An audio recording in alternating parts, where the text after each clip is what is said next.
Mes chers amis, ce que je vais partager avec vous aujourd'hui dépasse une simple chronique locale, c'est une histoire bouleversante, survenue le 12 août 2025 dans la petite commune de Sainte-Colombe en Haxois, en Côte d'Or. Un récit qui interroge profondément notre vision de la frontière fragile entre le monde visible et l'invisible, entre la détresse humaine la plus crue et l'irruption inattendue d'un secours que beaucoup qualifieraient de divin. Ce n'est pas une légende enjolivée, ni une fiction inventée pour apaiser les cœurs, mais un témoignage réel qui nous rappelle que la providence ne s'éloigne jamais, même quand tout semble perdu.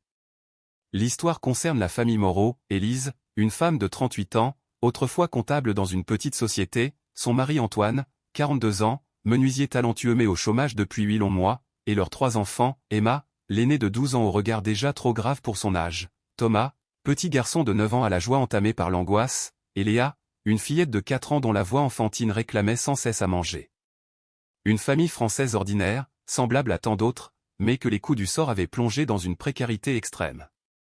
Et c'est précisément dans ce gouffre, alors qu'ils n'avaient littéralement rien avalé depuis 3 jours, qu'un événement s'est produit, un événement qui échappe aux explications rationnelles et que seuls les mots « grâce » ou « miracle » semblent capables d'approcher. Pour comprendre, il faut imaginer Sainte-Colombe, un de ces villages bourguignons de 800 âmes, blotti entre les vignobles et les forêts, où l'histoire s'écrit encore dans les pierres d'une église romane du XIIe siècle et dans les gestes ancestraux des artisans. C'est là que les Moreau s'étaient installés 7 ans plus tôt, dans une modeste maison de la rue de la République, tout près du clocher de Saint-Colomb. Pendant 15 ans, Antoine avait exercé son métier avec passion, restaurateur de meubles anciens, créateur de cuisine sur mesure.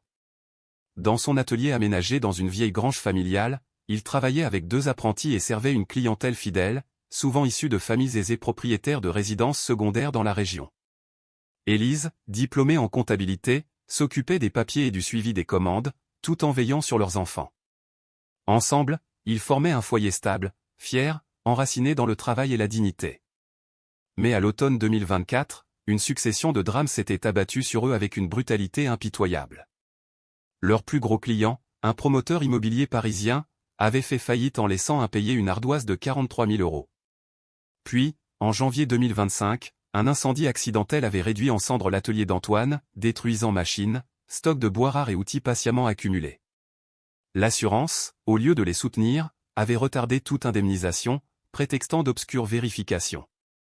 En mars, Antoine dut se déclarer officiellement au chômage, incapable de poursuivre son activité faute de matériel.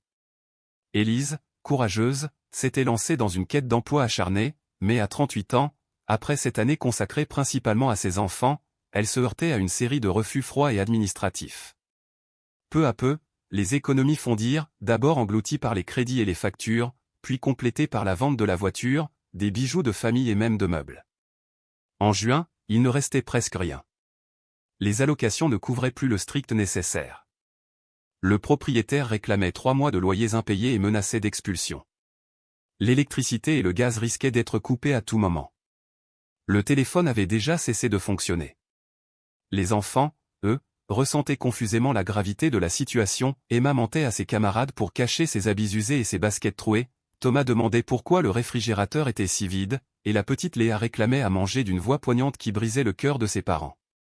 En juillet, la famille franchit un seuil qu'il n'aurait jamais imaginé, celui de la mendicité déguisée.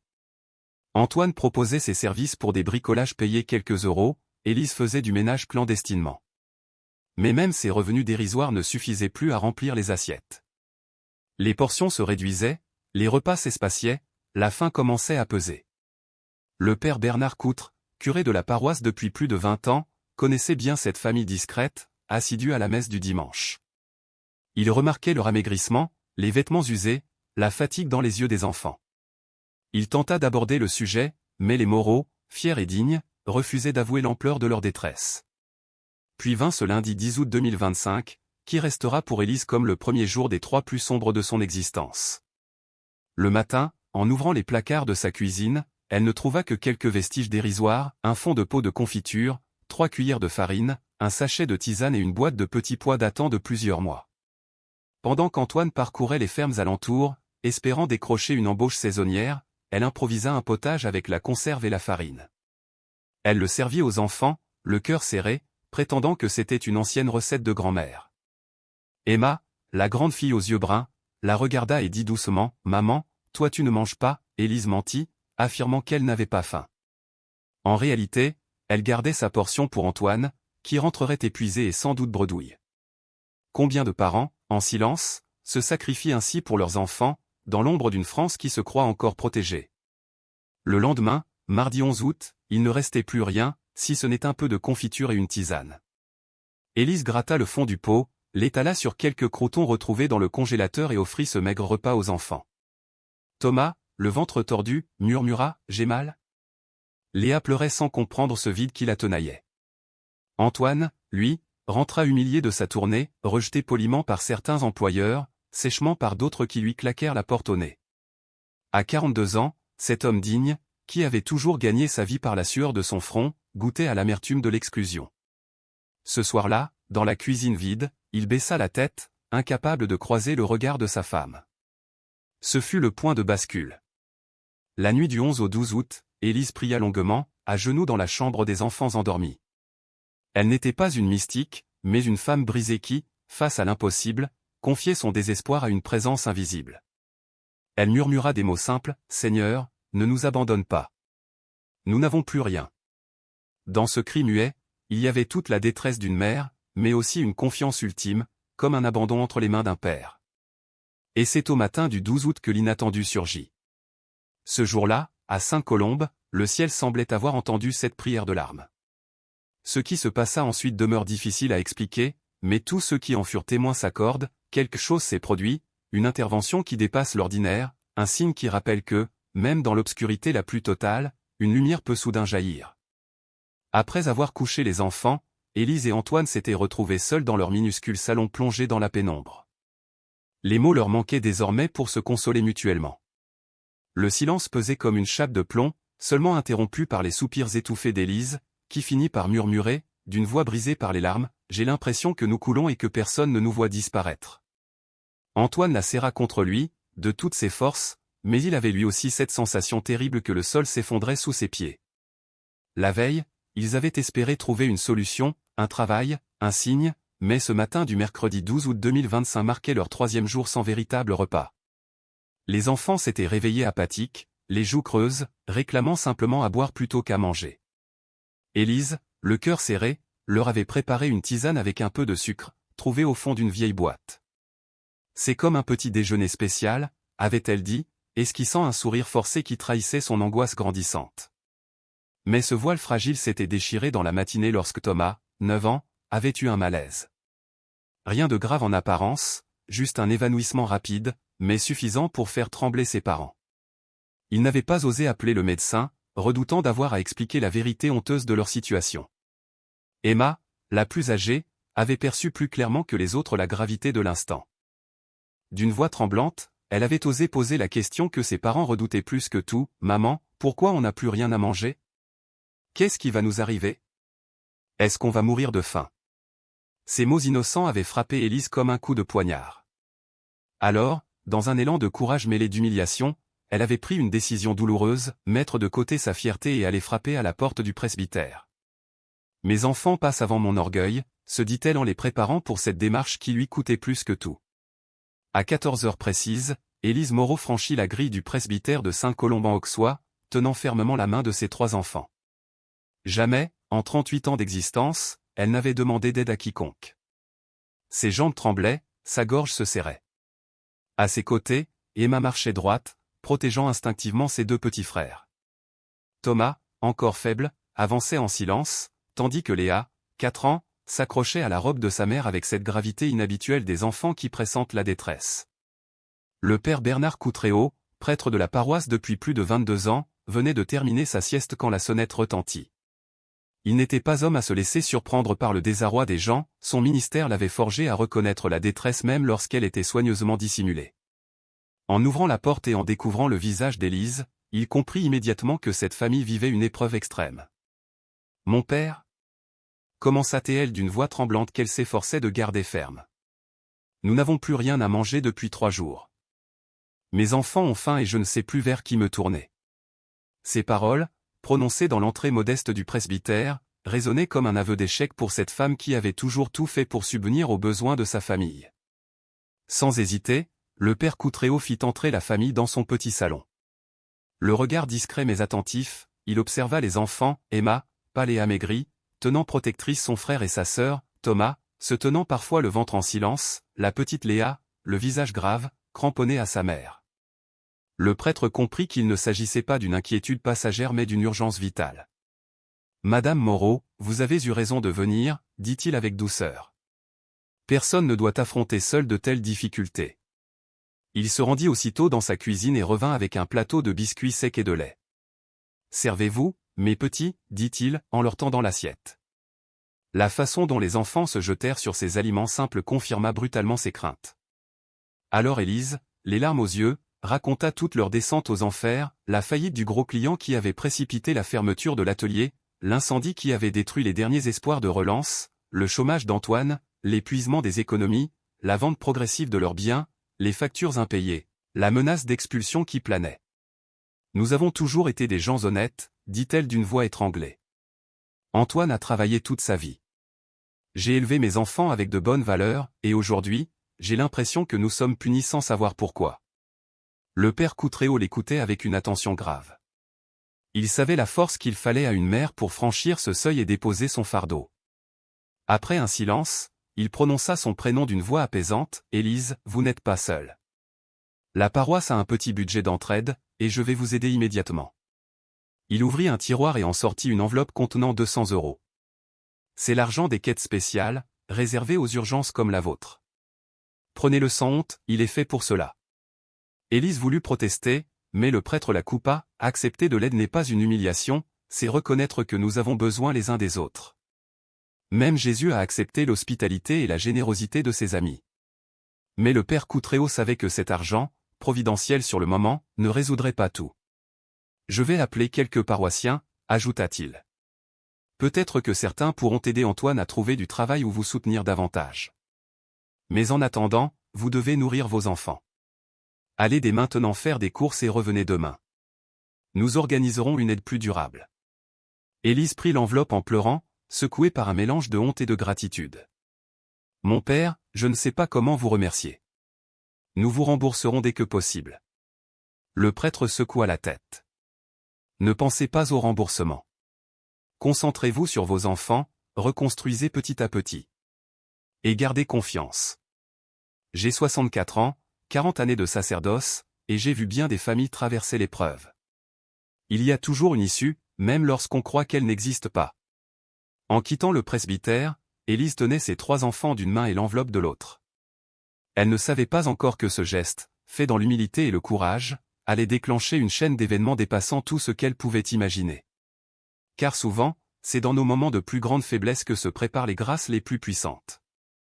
À 16 heures, Élise poussa la porte du petit supermarché Proxy de Saint-Colombe, les enfants accrochés à ses côtés. Madame Jacqueline Petit, gérante du magasin depuis 15 ans et mère de 4 enfants, la salua avec chaleur. Femme de cœur, elle avait remarqué depuis des semaines que la famille Moreau n'achetait plus que le strict nécessaire. Ce jour-là, en voyant Élise entrer avec ses 3 petits, elle perçut dans ses yeux quelque chose d'indicible, la dignité blessée d'une mère qui lutte de toutes ses forces. Élise, quant à elle, avait préparé mentalement une liste précise, du pain, du lait, des pâtes, du riz, quelques conserves, des fruits et légumes frais, de quoi nourrir sa famille pendant une semaine grâce aux 200 € donnés par le prêtre. Chaque produit qu'elle déposait dans le caddie représentait plus qu'un simple aliment, c'était une bouffée d'air, une victoire arrachée au désespoir.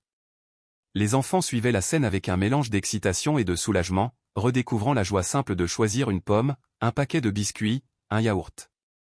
Jacqueline, derrière sa caisse, observait sans rien dire mais son cœur s'attendrissait.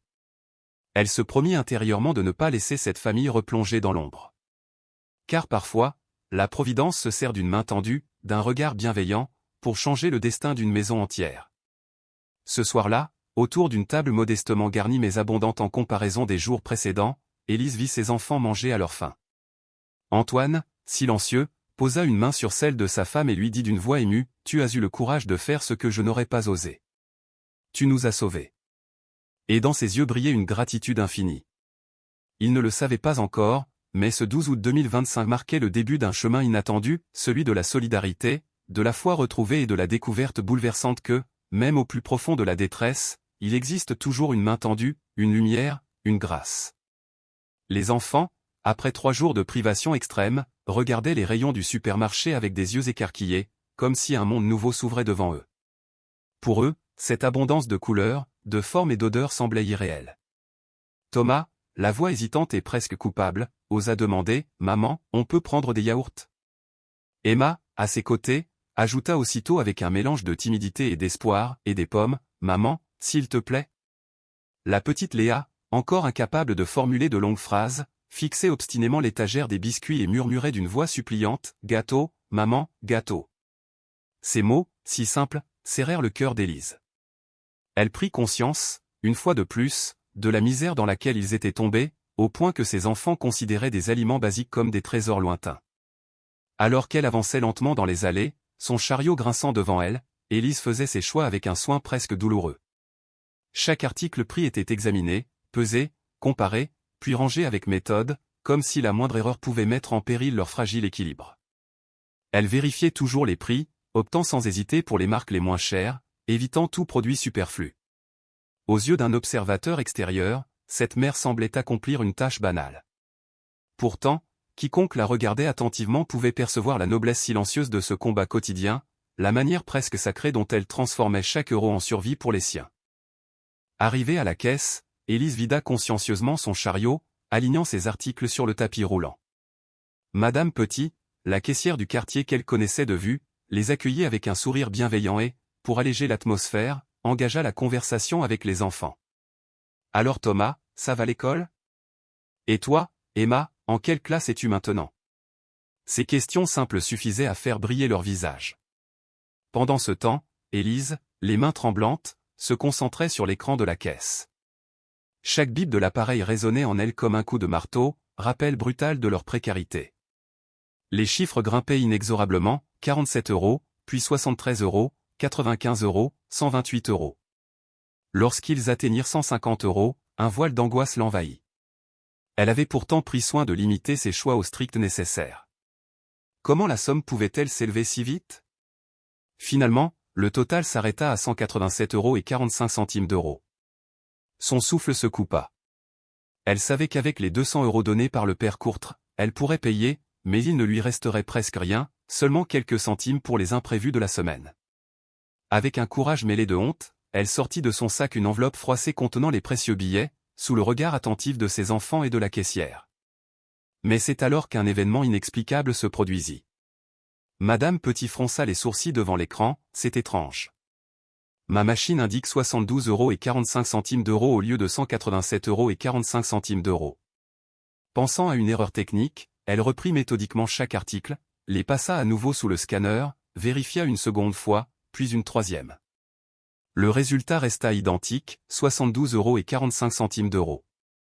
Elle secoua la tête, visiblement troublée, cela ne m'est jamais arrivé en 15 ans de métier. Je ne peux pas vous faire payer plus que ce que ma caisse affiche. Élise, pétrifiée, remit les billets en tremblant, n'osant pas croire à cette improbable réduction. Il lui restait désormais plus de 127 € dans son enveloppe, une somme inespérée qui offrait à sa famille un répit vital. En sortant du magasin, ses mains tremblaient encore tandis qu'elle chargeait les sacs dans son caddie. Les enfants, insouciants, bavardaient gaiement, évoquant déjà le repas qu'ils allaient partager le soir. Mais Élise, le cœur battant, ne pouvait s'empêcher de repenser à ce miracle discret, une caisse électronique qui divise par 2,5 le montant, et qui persiste dans son erreur malgré 3 vérifications successives. Ce genre de coïncidence était statistiquement impossible.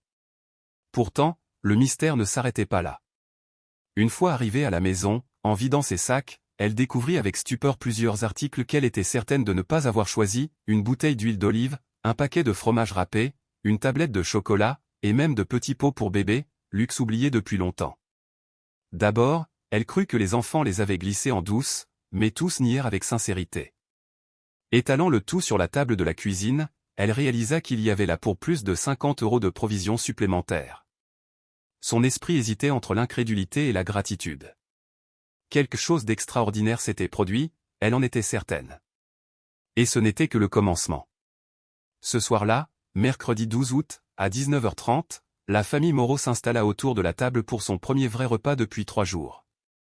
Antoine, rentré éreinté et découragé par une nouvelle journée de recherches infructueuses, retrouva le sourire en découvrant les plats préparés. Les enfants dévoraient avec avidité leurs assiettes de pâtes recouvertes de fromage, rattrapant avec enthousiasme leur jour de disette. Élise avait dressé un menu simple mais généreux, salade de tomates, pâte à la sauce tomate agrémentée de gruyère râpée, yaourt aux fruits en dessert. Rien d'exceptionnel en apparence, mais pour eux, c'était un véritable banquet. L'émotion submergea Élise au point que des larmes coulèrent sur ses joues sans qu'elle s'en rende compte. Emma la remarqua et demanda, « Maman, pourquoi tu pleures ?» Elle sourit faiblement à travers ses larmes, c'étaient des larmes de soulagement, de reconnaissance, de libération. Plus tard, quand les enfants furent couchés, Élise et Antoine s'assirent dans leur modeste salon. La douce brise de la nuit entrait par les fenêtres ouvertes, portant les senteurs du jardin voisin. Pour la première fois depuis longtemps, ils se parlaient sans ce poids d'angoisse dans la poitrine. Élise, serrant la main de son mari, avoua, « Tu sais, ces derniers jours j'ai prié, pas des prières comme le dimanche à l'église, mais des prières désespérées, comme des cris vers le ciel. J'ai supplié qu'on nous vienne en aide, pour nos enfants. » Antoine hocha la tête gravement. Il avait compris sans qu'elle termine sa phrase. « Tu crois que ce qui est arrivé aujourd'hui est une réponse ?» murmura-t-il. Elle n'eut pas le temps de répondre. À ce moment précis, la température de la pièce chuta brusquement. Une brise parfumée d'une odeur de rose envahit le salon. La petite lampe vacilla sans raison. Puis, au fond de la pièce, une lumière douce et dorée commença à se former. Ce n'était pas un éclairage naturel, ni une projection artificielle. C'était une clarté subtile, presque vivante, qui s'élargissait et prenait progressivement la forme d'une silhouette. Devant leurs yeux ébahis, une femme apparut, resplendissante. Elle semblait âgée d'une trentaine d'années, vêtue d'une robe blanche immaculée recouverte d'un manteau bleu céleste. Ses cheveux châtains encadraient un visage d'une douceur ineffable, et ses yeux bruns brillaient d'un éclat qui ne pouvait appartenir qu'au ciel. Élise sentit son cœur battre à se rompre et saisit la main de son mari, paralysé entre crainte et émerveillement. Antoine, bouche bée, ne trouvait plus de mots. La présence était à la fois écrasante et apaisante, mystérieuse et familière. Une paix inexplicable les enveloppa, plus profonde que tout ce qu'ils avaient jamais connu. Ils savaient qu'ils n'étaient plus seuls. Quelque chose, ou plutôt quelqu'un, venait de répondre à leurs cris de détresse. Dans le silence de ce soir doux, Élise sentit son cœur se renverser lorsque l'apparition céleste se manifesta dans son salon. Devant elle se tenait une femme resplendissante, dont le visage rayonnait d'une tendresse maternelle si pure qu'il semblait pénétrer jusqu'aux fibres les plus profondes de son âme. Ses mains étaient jointes en prière, et une douce lumière émanait de toute sa personne, enveloppant la pièce d'une atmosphère de paix surnaturelle. Ses yeux brillaient d'un éclat qui ne ressemblait à aucune lumière terrestre, comme si chaque regard était une caresse qui guérissait les blessures invisibles. Alors que le silence devenait presque sacré, elle parla d'une voix musicale, si harmonieuse qu'elle résonna bien plus dans le cœur des Moreau que dans leurs oreilles. « N'ayez pas peur, mes enfants. Je suis Marie, la mère de Jésus et votre mère dans la foi. J'ai entendu vos prières, j'ai vu vos larmes, j'ai été témoin de votre courage face à l'épreuve. Aujourd'hui, je viens vous montrer que vous n'êtes pas abandonnés. » Ces paroles résonnèrent comme une promesse éternelle. Bouleversée, Élise tomba à genoux, entraînant Antoine avec elle. Ils ne pouvaient détacher leurs yeux de cette présence qui irradiait un amour maternel absolu, un amour qui semblait combler toutes les failles laissées par la peur et la misère. Éperdue d'émotion, Élise balbutia, cherchant à comprendre, « Est-ce vraiment vous, Marie, qui êtes venue hier au supermarché ?» La Sainte Vierge sourit avec une tendresse infinie, ce sourire d'une mère qui n'a besoin d'aucune justification. « Ma fille, quand une mère voit ses enfants dans la détresse, elle fait tout pour les aider. » La voix céleste continua, ferme et douce à la fois, « Ce que vous avez vécu aujourd'hui n'est qu'un avant-goût de la providence divine qui veille sur votre famille. Vos épreuves touchent à leur fin. Antoine retrouvera bientôt du travail, et ce sera d'une manière qui lui permettra de subvenir dignement aux besoins des siens. Quant à toi, Élise, ta foi et ton courage de mère seront récompensés au-delà de tes espérances. Vos enfants grandiront dans la sécurité et l'amour, et les privations d'aujourd'hui les rendront sensibles à la souffrance d'autrui. » L'apparition dura de longues minutes, le temps semblant suspendu dans une éternité de grâce. Marie délivra un message d'espérance et d'amour, chaque mot s'imprimant comme un sceau lumineux dans l'âme de la famille. Puis, graduellement, la lumière s'estompa, laissant place à un parfum délicat de rose qui emplit la pièce. Une paix profonde, jamais encore ressentie, enveloppa leur cœur. Ils demeurèrent agenouillés, bouleversés, incapables de parler, comme figés entre ciel et terre. Au matin, Élise se réveilla avec l'impression d'avoir rêvé. Pourtant, le parfum de rose flottait encore dans l'air du salon. Antoine, lui aussi, confirma avoir vu et entendu la même chose. Ils avaient peu dormi, passant la nuit à s'échanger leurs impressions, leurs questions et leurs émerveillements devant l'inexplicable. Antoine, pragmatique, exprima ses doutes, et si ce n'était qu'une hallucination collective. Élise secoua la tête avec douceur, regarde dans la cuisine. Les provisions sont toujours là. Nous avons payé 72 € hier soir, et nous avons reçu pour plus de 200 € de nourriture. Hallucination ou pas, les fruits en sont bien réels. En vérifiant, ils découvrirent des produits supplémentaires dont ils n'avaient aucun souvenir, des petits pots de fruits pour Léa, une boîte de chocolat en poudre, un paquet de biscottes, des tranches de jambon sous vide. Élise murmura, troublée, c'est comme si nos provisions se multipliaient. Les enfants, eux, ne se doutaient de rien. Ils savouraient leur petit déjeuner copieux aux tartines beurrées, confitures, chocolat chaud comme s'ils redécouvraient la joie simple d'un foyer nourri. Thomas, les yeux brillants, demanda innocemment, « Maman, on mange bien maintenant, tu as trouvé du travail ?» Élise sourit et répondit tendrement, « Quelque chose comme ça, mon chéri. » Plus tard dans la matinée, elle décida d'aller voir le père Coutre, leur curé. Elle avait besoin de mettre des mots sur ce mystère. Le prêtre, fort de 40 ans de ministère, l'écouta sans l'interrompre. Elle raconta en détail les anomalies à la caisse, les provisions multipliées et surtout l'apparition dans leur salon. Lorsqu'elle termina, un long silence régna dans le bureau. Le vieil homme posa ses mains sur son bureau et déclara avec gravité, « Élise, je vous connais depuis 7 ans. Vous êtes une femme équilibrée, une mère responsable, toujours les pieds sur terre. Si vous me dites que vous avez vu cela, je vous crois. L'Église reconnaît que Dieu peut intervenir dans nos vies de manière extraordinaire, surtout quand nous traversons de grandes épreuves. Mais il faut aussi garder le discernement. La Vierge ne se manifeste jamais sans raison. Si cette apparition est authentique, d'autres signes viendront confirmer. » Il lui donna un carnet et l'encouragea à noter chaque événement inhabituel dans les jours à venir, afin de garder une mémoire précise. Élise serra ce petit cahier neuf contre elle comme un trésor. Pendant ce temps, Antoine, animé d'une confiance nouvelle, reprit le chemin des entreprises de menuiserie. Il se rendit chez Monsieur Barbier, patron qu'il avait déjà sollicité sans succès. Cette fois, à sa grande surprise, l'homme l'accueillit avec un sourire enthousiaste, « Antoine, vous tombez bien. J'ai décroché hier soir un gros contrat. Un promoteur parisien m'a confié la restauration d'une propriété du XVIIIe siècle. J'ai besoin d'un menuisier expérimenté dans l'ancien, et j'ai immédiatement pensé à vous. Le travail commence lundi et peut durer 6 mois. » Antoine sentit son cœur bondir. Un contrat de 6 mois, dans sa spécialité, avec un salaire correct, de quoi redonner à sa famille une vie digne. Il accepta avec émotion, remerciant le ciel intérieurement. Lorsqu'il rentra chez lui à midi, il trouva Élise rayonnante dans la cuisine, préparant un déjeuner dont les arômes emplissaient la maison. « J'ai du travail » cria-t-il en franchissant la porte. Elle leva les yeux, souriante, « Moi aussi, j'ai une surprise. » Elle ouvrit le réfrigérateur, rempli à ras-bord de nourriture qu'elle n'avait jamais achetée. Ils se regardèrent, bouleversés, la main de Dieu se manifestait clairement. Les jours suivants furent jalonnés de signes tout aussi extraordinaires. Chaque matin, Élise découvrait dans la cuisine de nouveaux aliments, fruits frais, légumes, produits laitiers, viande, conserves. Jamais il n'avait connu une telle abondance. C'était comme si une main invisible veillait à ce que jamais il ne manque du nécessaire. Le vendredi 14 août, Emma revint de l'école avec un sac à dos flambant neuf, rempli de fournitures pour la rentrée. Interrogée, la fillette expliqua simplement, « Une dame me l'a donné sur le chemin. Elle a dit que c'était pour moi. » Élise et Antoine échangèrent un regard silencieux, encore un signe. Chaque jour qui passait renforçait leur conviction qu'ils vivaient une expérience unique. Ils n'étaient plus seuls, Dieu lui-même avait entrouvert une fenêtre du ciel sur leur maison. Leur misère matérielle se transformait en une école de foi, leurs larmes en source d'espérance. Leur salon, naguère assombri par l'angoisse, était devenu un sanctuaire parfumé à la rose, un lieu de promesses et de miracles. Élise écrivait fidèlement dans son carnet, relatant chaque détail, chaque émerveillement.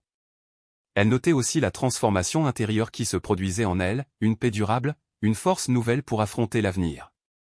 Antoine, de son côté, se levait chaque matin avec une énergie qu'il n'avait plus connue depuis longtemps. Les enfants, insouciants, baignaient dans une atmosphère de joie retrouvée. Ainsi commença pour la famille Moreau une période où la souffrance d'hier se transforma en témoignage vivant de l'amour divin. Ce qui aurait pu n'être qu'une parenthèse mystérieuse devint le fondement d'une foi nouvelle.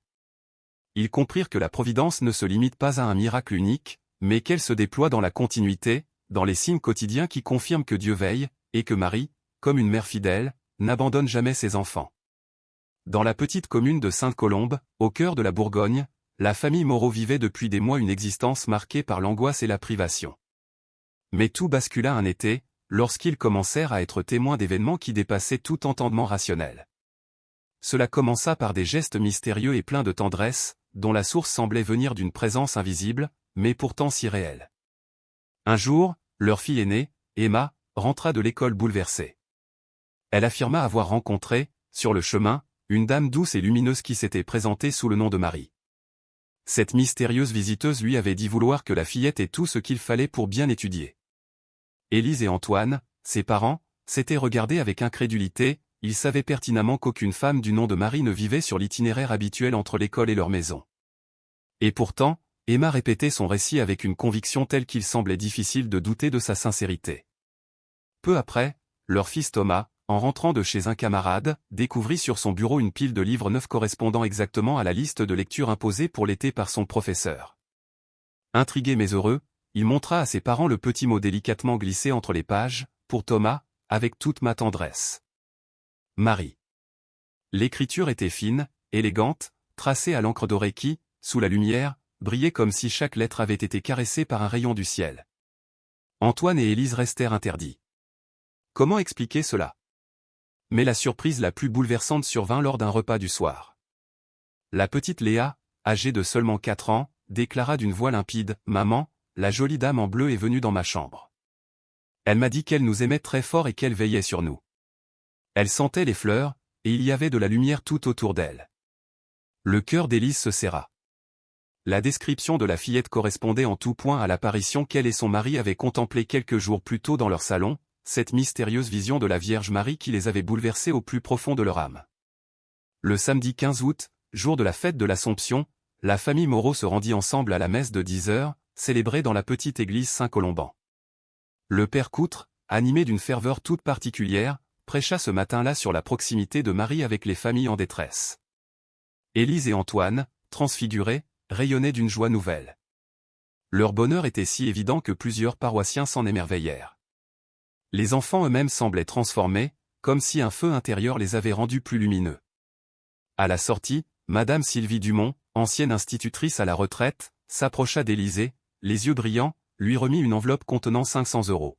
« Je ne sais pas pourquoi, dit-elle, mais depuis 3 jours, j'ai l'impression qu'une voix m'encourage à vous aider.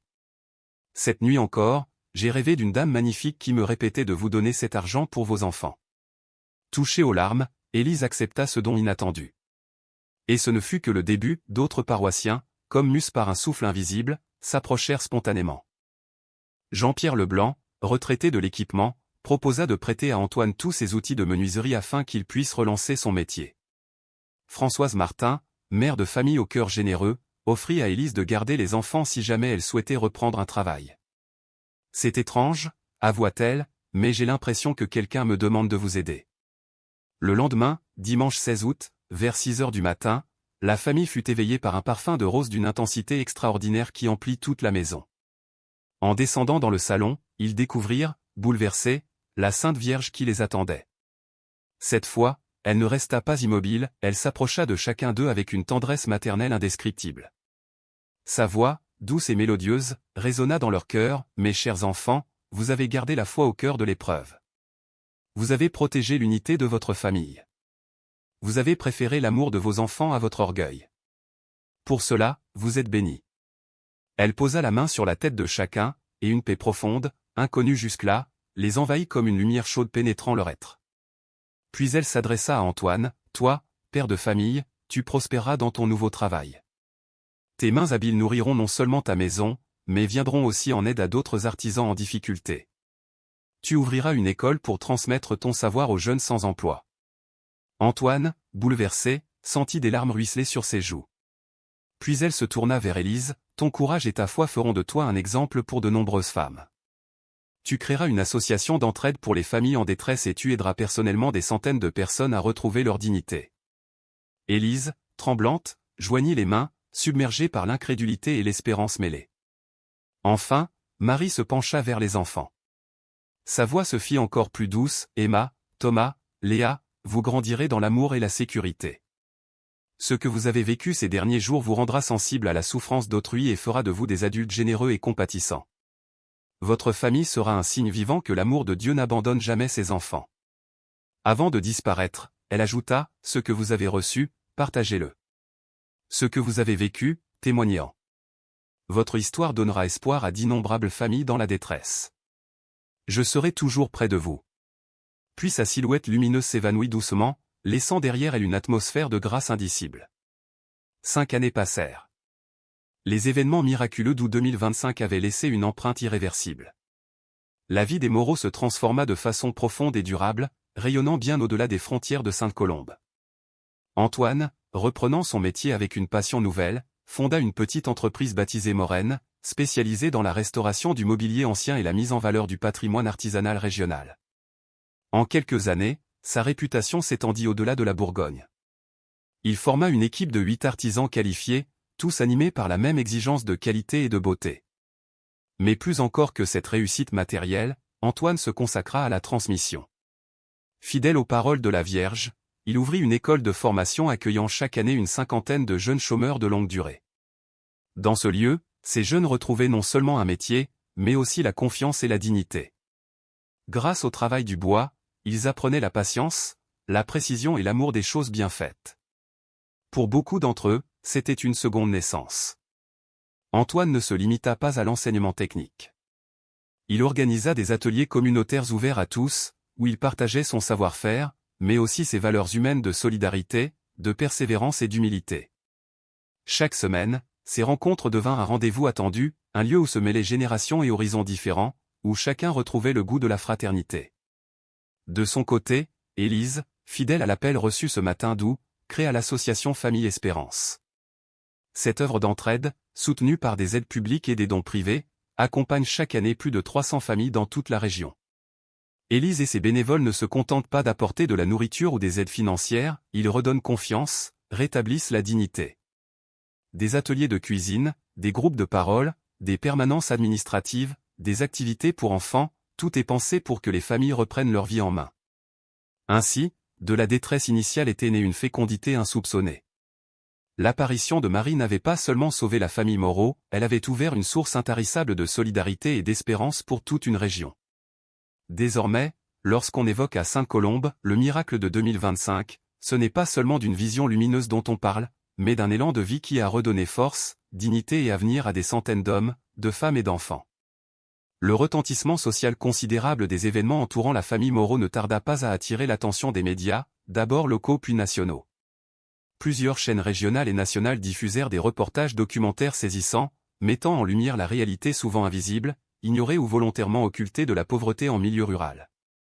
Ces diffusions eurent l'effet d'un électrochoc collectif, elles brisèrent d'anciens préjugés, renversèrent des stéréotypes enracinés et ouvrirent les yeux de milliers de spectateurs sur un quotidien qu'ils ne soupçonnaient pas.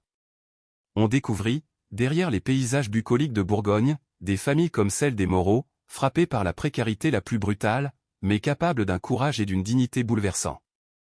Cependant, l'impact le plus profond dépassa de loin les chiffres d'audience et les colonnes des journaux. Ce qui s'imposa peu à peu, c'était l'évidence que le témoignage des Moreau constituait bien plus qu'un fait divers émouvant, il devint progressivement un véritable message d'espérance, une proclamation silencieuse de foi, un appel adressé à tous ceux qui, en France et bien au-delà, cherchaient encore des signes tangibles de la présence divine au cœur de l'existence humaine. Antoine et Élise, portés par une humilité touchante et une sincérité désarmante, furent invités à prendre la parole dans des conférences nationales, des forums spirituels interconfessionnels, ainsi que dans des cérémonies religieuses de grande ampleur.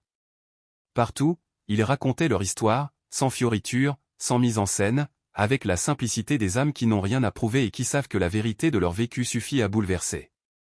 Chaque fois, leur récit déclenchait un élan de solidarité, éveillait une inspiration profonde, et arrachait à leurs auditeurs l'intime conviction qu'un autre chemin de fraternité est possible. Aujourd'hui, ils sont unanimement considérés comme des modèles vivants de résilience, de courage et d'engagement chrétien authentique. des organisations caritatives catholiques et écuméniques, des groupes spirituels et des mouvements associatifs à travers toute la France, mais aussi dans plusieurs pays d'Europe, sollicitent leur présence. Ils témoignent devant des assemblées diverses, devant des pèlerins en quête de sens, devant des jeunes assoiffés d'idéal, et chaque fois leur voix résonne avec la même force, celle de l'expérience vécue, celle de la foi éprouvée dans la souffrance et purifiée dans l'espérance. Leurs paroles, relayées par la presse et le bouche à oreille, attirèrent bientôt vers Sainte-Colombe-en-Auxois un flot discret mais grandissant de pèlerins. Des hommes et des femmes venus des quatre coins de la France affluèrent dans ce petit village, poussés par la curiosité, mais surtout par le désir profond de toucher de près ce lieu marqué par une histoire hors du commun. Certains repartirent bouleversés par une expérience spirituelle inattendue, d'autres rapportèrent des guérisons physiques médicalement inexpliquées, d'autres encore témoignèrent de conversions intérieures authentiques, d'un retour à la foi après des années d'oubli. Ces récits, multiples et convergents, ne firent que renforcer la ferveur de la communauté locale et confirmèrent la conviction que Sainte-Colombe devenait peu à peu, presque à son insu, un lieu de pèlerinage spontané, une source d'espérance pour tous ceux qui venaient y chercher la lumière. Pendant ce temps, les enfants Moreau grandissaient dans un environnement familial hors du commun, nourri d'un amour inconditionnel, d'une foi vivante et d'une résilience exemplaire. Emma, devenue une jeune adulte épanouie, choisit de poursuivre des études universitaires en travail social. Son projet n'était pas simplement professionnel, il était porté par une vocation profonde, celle de rendre à d'autres familles vulnérables ce que sa propre famille avait reçu, et de devenir, à son tour, un instrument d'accompagnement et de dignité pour les oubliés de la société. Thomas, adolescent sensible et studieux, se tourna avec détermination vers la médecine. Son choix n'était pas abstrait, il portait dans son cœur les souvenirs brûlants des souffrances endurées et la conviction intime que sa vie devait servir à soulager celle des autres. Quant à Léa, la Benjamine, encore enfant mais déjà marquée d'une maturité et d'une sensibilité étonnantes, elle s'impliquait de tout son cœur dans les projets associatifs initiés par sa mère.